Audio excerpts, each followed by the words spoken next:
Percy works in the yard at the big station. He loves playing jokes, but they can get him into trouble. One morning he was very cheeky indeed.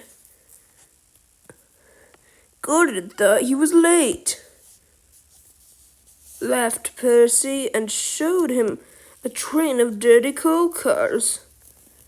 Gordon thought how he could pay Percy back for teasing him.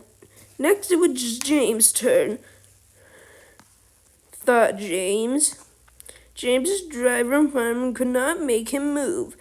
The other editors grumbled dreadfully. They had to do James's work as well as their own. At last the inspector arrived. Percy had wisely disappeared when Sir Topham Hatt came back. He was cross with James and Percy for causing so much trouble.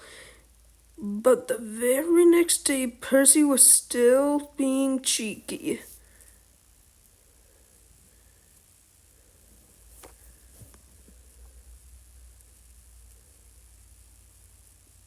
Said James.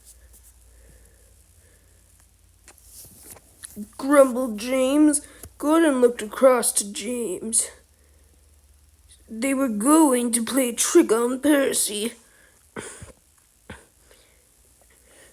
Percy felt flattered, put in James. Said Percy. Percy was a little worried, he thought. He puffed crossly to his freight cars and felt better. He came to a signal. The signal moved to show line clear. Its arm moved up and started down.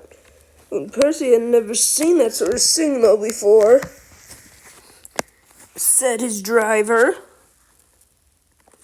Percy protested and told him about Gordon and James. The driver laughed and explained. Said Percy. It was too late. Gordon saw everything. That night, the big engines talked about signals. They thought the subject was funny. Percy thought they were being very